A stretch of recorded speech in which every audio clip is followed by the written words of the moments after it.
Hey guys, and welcome to this video, which is going to be all about how mousesports approaches executing onto trains a bomb site, and in particular we're going to look at how they use utility and pressure to take focus away from a main, get players out intact, and find those trade kills onto CT players, which ultimately means they can win these rounds.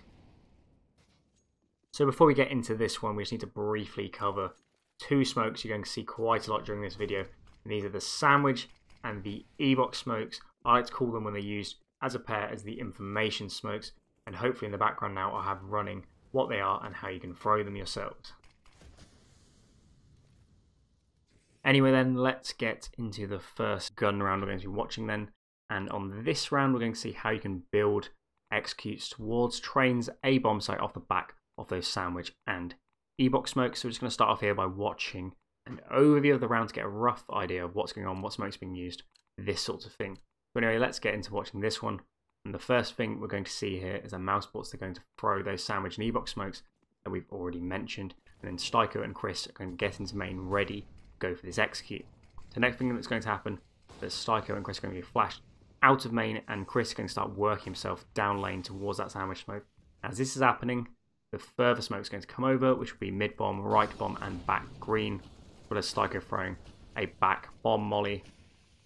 Chris will then work himself through the sandwich smoke as it fades, clear mid bomb, clear e-box, and while all of this is going on, Rob is having a fight with Azza in pop and will come out on top. So anyway, let's watch that round play out again, but this time from the perspective of Chris J, and hopefully by watching on board we can get a better idea of the specifics that go into making this execute work for mousesports. The first thing we're going to see Chris doing here is going to throw that sandwich smoke, then he's going to get himself into main and ready to execute. As the flashes come over, he comes out of main, pre-aiming pop and the socket area. The next thing you're going to see him do is he's going to start shifting behind this sandwich smoke, and Styko is going to throw a back bomb molly. So as this sandwich smoke fades, Chris is going to come through the smoke. He's going to be pre-aiming mid-bomb before checking E-box. What Chris was doing on this round was making so much space for mousesports, because his teammates come out of main and they can spread out, and hopefully they can trade out the CT players into at least a decent scenario. The main worry for Chris and Styko on this round when they come out of main is a player in pop. So actually what happened at the start of this round is Rops tried to molly pop to deny the CTs the control of that area of the map, but unfortunately he missed it, but nonetheless it was definitely a good idea to do that. So let's quickly talk about the role that the sandwich and e-box smokes play in this execute for mousesports. The most important thing that they do is they deny so many sightlines for the CTs onto main. They make coming out of main a much safer option for the terrorist side. The other thing that they do is that they deny so much information for the CTs playing on that A bomb site. And as we saw, Chris managed to shift all the way behind that sandwich smoke, and most importantly, the CTs didn't know that he'd gained so much ground on them.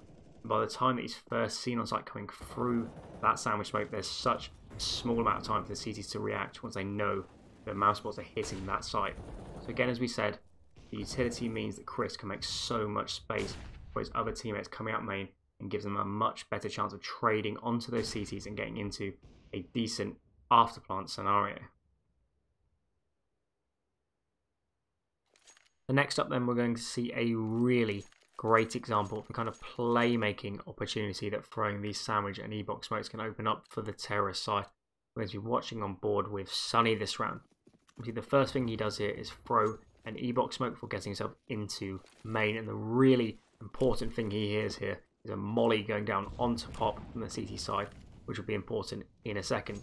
The next thing he does is throw a sandwich molly and jumps onto back blue, and kind of what's going on here is from hearing that molly onto pop, he knows it's very unlikely a CT is holding from pop, and he's also mollied out sandwich. Again, there are very few positions that the CTs can be holding main from, and by jumping onto back blue, kind of scouting as he's jumping for any players, top brown, top green for example, and he doesn't see anyone, so what he's going to do is move into lane and push up behind this sandwich smoke, and now he's going to find a really great entry onto steel. So knowing that these smokes are fading, he knows he needs to move about a bit, and he gets himself into hell and gets another entry kill onto Neptune. And this round is essentially already over at this point.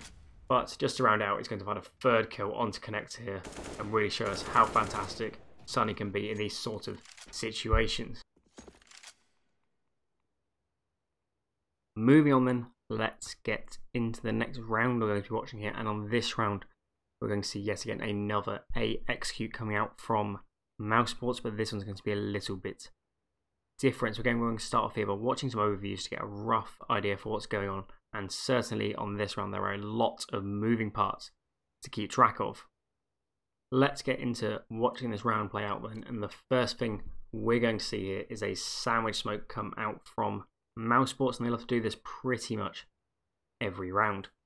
The next thing you can see here is they're defaulting 3 players towards the B side of the map, trying to get some Brownhill's control, and they brought Oscar over with them. And the reason they might have done this is because Rops does not have a molly for the upper swing here. They brought Oscar over to hold that swing, which is the T-sided angle, when you're holding it as Oscar is now, or perhaps they predicted that player would go for the upper swing. The next thing you're going to see here, Striker is going to molly back Pop to try and get some pop control, but unfortunately Az is going to push forward and stay alive. And you're not going to take that control away from Renegades.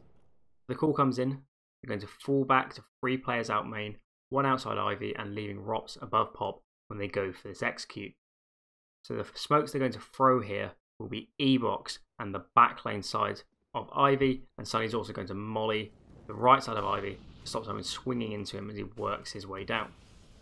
So let's have a think about what these 2 smokes do for mousesports here. And the most important smoke here is the Ivy smoke, and this is because it makes playing a load of positions on that A bomb site a bad idea, because they have to respect the possibility that mousesports are going to come out of Ivy with a number of people. These positions include Orping Stop, back green, top brown.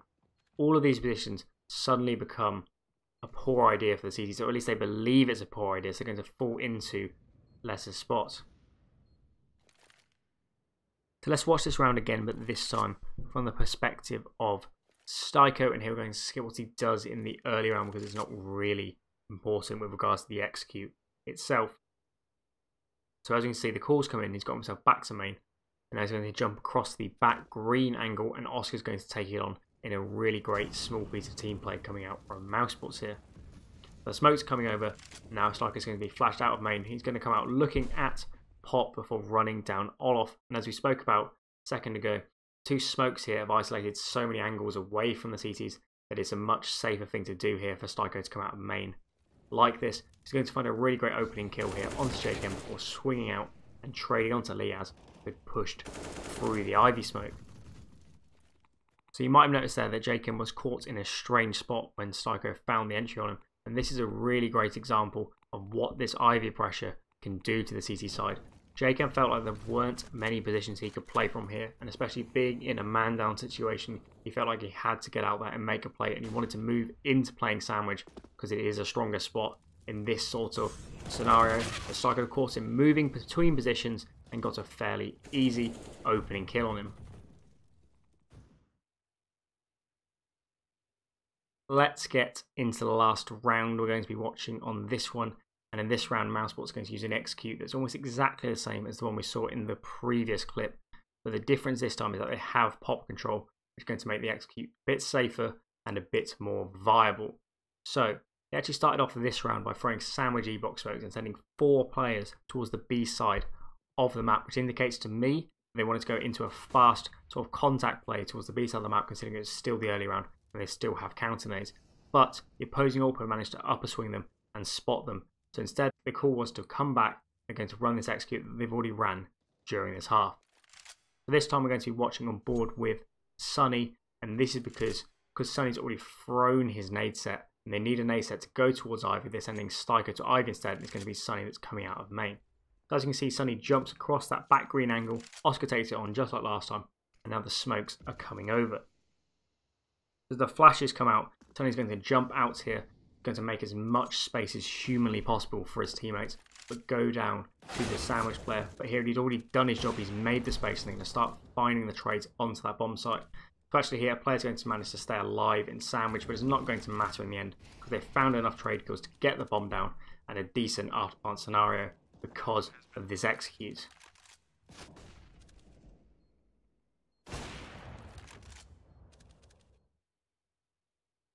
Anyway then, let's just reflect on how mousesports were using utility and pressure to help crack open trains a bomb site.